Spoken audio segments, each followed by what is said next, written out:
कृष्ण जन्माष्टमी का महोत्सव आ रहा है। कृष्ण जन्माष्टमी बहुत ही पावन अवसर है जब भगवान कृष्ण ने अपने कदम इस धरती पर रखे थे। भगवान कृष्ण का जन्म हम सब के लिए बहुत ही ज़्यादा महत्वपूर्ण है। इस जन्म को लेकर बहुत सारी कथाएं, बहुत सारी कहानियां हैं। भगवान कृष्ण को मोरपंख बहुत प्रिय हैं। क्यों है ये मोरपंख उनको प्रिय, आज हम इस वीडियो में यही जानने वाले हैं। और इस मोरपंख के बहुत सारे ऐसे उपाय जो आपके जीवन में बहुत सारी खुशियाँ ला सकते हैं, बहुत सारी संपन्नता ला सकते हैं। हर प्रकार से आप पूर्ण नजर आएंगे अगर ये उपाय आप लोग करते हैं। तो चलिए जानते हैं सबसे पहले कि भगवान कृष्ण को ही मोरपंख क्यों प्रिय है। भगवान कृष्ण और मोरों का बहुत ही पुराना नाता है। मोर भगवान कृष्ण के समय में बहुत ही अलग स्थान रखते थे। भगवान कृष्ण अपने पास एक बांसुरी रखते थे और दूसरा अपने मुकुट में मोरपंख। आपने भी कई बार इन मोर पंखों को भगवान के मुकुट पर देखा होगा। आखिर ऐसा क्या है और क्यों सिर्फ भगवान कृष्ण ही अपने सर पर मोर पंख सजाते हैं? इसके पीछे के कई कारण हैं। मोर ही एक ऐसा पक्षी है जो बहुत ही ज़्यादा पवित्र माना जाता है, क्योंकि वो हमेशा अपनी ज़िंदगी में ब्रह्मचर्य का पालन करता है। माना जाता है कि जब मोर मगन होकर नाचता है तो उसकी आंखों से आंसू गिरने लगते हैं और मादा मोर वही ग्रहण करके अपना गर्भ धारण करती है। इसलिए मोर को सबसे पवित्र पक्षी माना जाता है और यही कारण है कि भगवान कृष्ण इतने पवित्र पक्षी का जो पंख है वो अपने सर पर धारण करते हैं। धारणाएं तो बहुत सी हैं, कहानियाँ बहुत सी हैं। तो इसके लिए एक कहानी भी बहुत प्रचलित है जो आम लोग सुनाते हैं। एक कथा के अनुसार जब कृष्ण भगवान बांसुरी बजाते थे तो राधा मुग्ध होकर नृत्य करने लगती थी। राधा जी को नृत्य करते देखकर वहां पर मोर भी आ जाते थे और झूम झूम कर नाचने लगते थे। कृष्ण जी ऐसा देखकर बहुत खुश होते थे। एक बार मोर जब नाच रहे थे तो उनका एक पंख टूटकर गिर गया और भगवान कृष्ण ने झट से वो पंख उठाकर अपने सर पर लगा लिया। जब राधा जी ने उनसे इसका कारण पूछा तो उन्होंने कहा कि इन मोरों के नाचने में उन्हें राधा का प्रेम दिखाई देता है। इन कथाओं के आधार पर यह निश्चित होता है कि भगवान कृष्ण जी को मोर से बहुत ही प्यार और लगाव था, इसलिए वो पंख को हमेशा अपने सर पर सजाते थे। भगवान कृष्ण ही नहीं, हमारे बहुत सारे देवी देवताओं को मोरपंख बहुत ही प्रिय हैं। माँ सरस्वती, कृष्ण भगवान, माँ लक्ष्मी, इंद्रदेव, कार्तिकेय, श्री गणेश, इन सभी को मोरपंख बहुत प्रिय हैं। पौराणिक काल में तो महर्षियों द्वारा बहुत सारे जो बड़े बड़े ग्रंथ थे वो मोरपंखों द्वारा ही लिखे गए थे। उनकी कलम बनाकर, मोरपंख की कलम बनाकर उन ग्रंथों को लिखा गया था। हिंदू धर्म में मोरपंख का विशेष महत्व माना जाता है। मोर के पंखों में सभी देवी देवताओं और सभी 9 ग्रहों का वास माना जाता है। ऐसा क्यों होता है? हमारे धर्म ग्रंथों में इसकी संबंधित एक कथा है। भगवान शिव ने माँ पार्वती को पक्षी शास्त्र में वर्णित मोर के महत्व के बारे में बताया है। प्राचीन काल में संध्या नामक का एक असुर हुआ करता था। वो बहुत ही शक्तिशाली और तपस्वी असुर था। गुरु शुक्राचार्य के कारण संध्या देवताओं का शत्रु बन गया था। संध्या असुर ने कठोर तप करके शिवजी और ब्रह्मा को बहुत प्रसन्न किया था। ब्रह्मा जी और शिवजी प्रसन्न हो गए तो असुर ने कई शक्तियां वरदान के रूप में ले ली। शक्तियों के कारण संध्या बहुत ही ज्यादा शक्तिशाली हो गया। शक्तिशाली संध्या भगवान विष्णु के भक्तों को सताने लगा। असुर ने स्वर्ग पर भी अपना अधिकार प्राप्त कर लिया था। देवताओं को बंदी बना लिया। जब किसी तरह देवता संध्या को जीत नहीं पा रहे थे तब उन्होंने एक योजना बनाई। योजना के अनुसार सभी देवता और सभी नौग्रह एक मोर के पंख में विराजित हो गए। अब वो मोर बहुत ही ज्यादा शक्तिशाली हो गया। मोर ने विशाल रूप धारण किया और संध्या असुर का वध कर दिया। तभी से मोर को भी पूजनीय और पवित्र माना जाने लगा। ज्योतिष शास्त्र में मोर के पंखों का विशेष महत्व माना गया है। अगर उसका विधि पूर्वक पूजन करके उसको घर में स्थापित किया जाता है तो माना जाता है कि आपके घर से वास्तु दोष नष्ट हो जाते हैं, कुंडली के 9 ग्रह शांत हो जाते हैं। इस तरह से अगर उसको घर के द्वार के ऊपर मोरपंख को टांगा जाए तो ऐसे में भी आपके घर में नकारात्मक ऊर्जाएं प्रवेश नहीं कर पाती। तो इसी प्रकार से नवग्रहों के उपाय के लिए भी मोरपंख का इस्तेमाल किया जाता है। मोरपंख को अगर आप नवग्रहों को शांत करना चाहते हैं तो उसे अलग अलग तरीकों से इस्तेमाल किया जाता है। तो उपाय के तौर पर यहाँ पर आज मैं आपको बताऊंगी कि किस तरह से आप मोरपंख को इस्तेमाल कर सकते हैं और अपने नवग्रहों को शांत कर सकते हैं।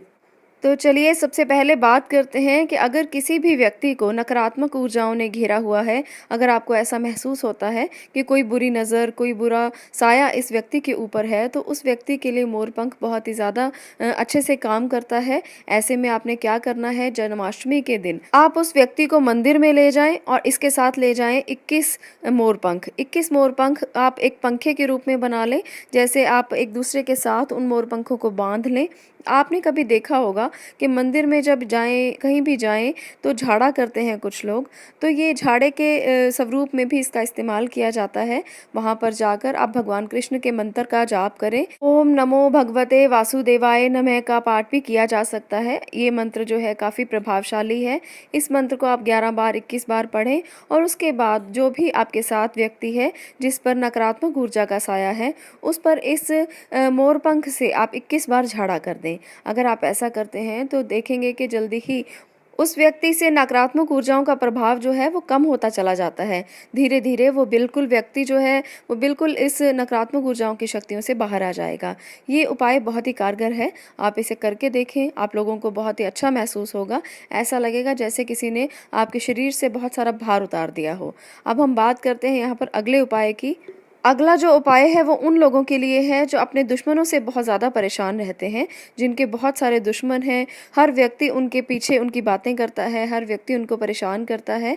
ऐसे व्यक्तियों को मोरपंख पर हनुमान जी के मस्तक का सिंदूर लगाना चाहिए। ऐसा आप किसी भी मंगलवार या शनिवार के दिन कर सकते हैं। मंदिर में जाकर हनुमान जी के मस्तक का सिंदूर लें और उसे मोरपंख पर उनका नाम लेकर लगाते रहें। ऐसा करके आप अगले दिन सुबह उसे आप अपने घर में स्थापित कर लें और अगले दिन सुबह बिना नहाए धोए, बिना मुंह धोए आप उसे किसी भी पानी में बहा दें, किसी नदी में बहा दें, किसी भी पानी में जो बहता हुआ हो उसमें बहा दें। ऐसा करने से आपके दुश्मनों का जो प्रभाव है आपसे वो दूर होता चला जाएगा। आपके दुश्मन आपसे मित्रता का व्यवहार करने लगेंगे। अगर आपके घर में किसी नवजात शिशु ने जन्म लिया है, कोई छोटा सा बच्चा है जो काफ़ी ज़्यादा रोता है, या आपको ऐसा लगता है कि इसको किसी ने बुरी नज़र लगा दी है, क्योंकि छोटे बच्चों को अक्सर नज़र लग जाया करती है, तो ऐसे में आप जन्माष्टमी के दिन भगवान कृष्ण के पास से कोई मोरपंख ले आएं या आप उनको मोरपंख पहले चढ़ा दें। उसके बाद प्रसाद स्वरूप उस मोरपंख को घर ले आएं और चांदी के तावीज़ में बनाकर उसे बच्चे के पास रख दें। बच्चे के पास उसे हमेशा ही पड़ा रहने दें।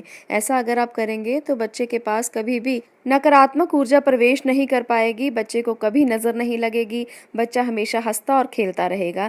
तो ये उपाय बहुत ही कारगर है, छोटे बच्चों के लिए बहुत ही अच्छा है, इसे आप ज़रूर करें। ऐसे करने से भगवान कृष्ण की कृपा भी आपके बच्चे पर बनी रहेगी। अब हम यहाँ पर बात करते हैं कि अगर आपके ग्रह अशुभ हो रहे हैं, आपको ये नहीं पता कि आपका कौन सा ग्रह अशुभ है, तो ऐसे में आप क्या कर सकते हैं। ऐसे में आप जन्माष्टमी के दिन भगवान कृष्ण के मंदिर में जाएं, 9 मोरपंख आप लेकर जाएं। इन सभी मोरपंखों को आप भगवान कृष्ण के चरणों में अर्पित कर दें और इसके बाद इन सभी मोरपंखों के सामने बैठकर आप सभी ग्रहों का मंत्र जाप करें। सभी का बीज मंत्र आप जप सकते हैं। उसके बाद आप जन्माष्टमी के दिन भगवान कृष्ण का मंत्र जाप करके इन सभी मोरपंखों के ऊपर पानी के छींटे दें, गंगा जल के छींटे भी दिए जा सकते हैं। और ऐसा करके आप इसे अपने घर पर वापस ले आएं और नॉर्थ ईस्ट डायरेक्शन में, घर के ईशान कोण में इन मोरपंखों को लगा दें। ऐसा करने से आपके घर में कभी भी नकारात्मक ऊर्जा नहीं प्रवेश करेगी, हमेशा आपका घर सकारात्मक ऊर्जा से भरा रहेगा, कोई नज़र नहीं लगेगी, किसी प्रकार का वास्तु दोष आपके घर में नहीं टिक पाएगा। अगला जो हमारा उपाय है वो है आर्थिक लाभ के लिए। आजकल हर व्यक्ति अपनी आर्थिक परेशानियों से मुक्ति चाहता है, आर्थिक रूप से संपन्न होना चाहता है। जिस व्यक्ति को पैसों की दिक्कत है, जिस व्यक्ति के घर में बरकत नहीं है, उस व्यक्ति को ये उपाय ज़रूर करना चाहिए। हर व्यक्ति चाहता है कि वो आर्थिक तौर पर तो ज़रूर संपन्न हो, उसे किसी भी प्रकार की पैसों की तंगी से ना जूझना पड़े। तो इसके लिए ये उपाय है, आप इसे ज़रूर करके देखें। आर्थिक लाभ के लिए किसी भी मंदिर में जाकर, जो राधा कृष्ण का मंदिर हो, वहाँ पर आप मोरपंख ले जाएं और उसे राधा कृष्ण के मंदिर में ले जाकर उनके मुकुट में स्थापित कर दें। 40 दिन तक आप उन्हें वही रहने दें। उसके बाद उस मोरपंख को आप लेकर आएँ और श्रद्धा के साथ अपनी तिजोरी में रख दें। 40 दिन तक आपने क्या करना है, आपने रोज़ाना मंदिर जाना है और भगवान के मंत्र का जप करना है और उनसे अपने आर्थिक लाभ की प्रार्थना करनी है। उसके बाद 41वें दिन आप इस मोर पंख को अपने घर ले आएं और उसे तिजोरी में स्थापित कर लें। ऐसा अगर आप करेंगे तो आपके घर में बरकत बढ़ेगी, भगवान कृष्ण की कृपा आपको प्राप्त होगी, धन लाभ होगा और आर्थिक संपन्नता होगी। बरकत से घर में ऐसा आपको महसूस होगा जैसे घर में कभी भी पैसों की कमी नहीं हो रही। ये उपाय बहुत ही अच्छा है, इसे आप ज़रूर करें। इसके करने से सब लोगों ने अपने घर में धन वैभव की प्राप्ति पाई है। आज के लिए इतना ही। अगर आपको ये उपाय अच्छे लगे हों, जन्माष्टमी के अवसर पर आप इन्हें ज़रूर करें। अगर आपको अच्छे लगे हों तो लाइक करें, वीडियो को शेयर करें और चैनल को सब्सक्राइब करें।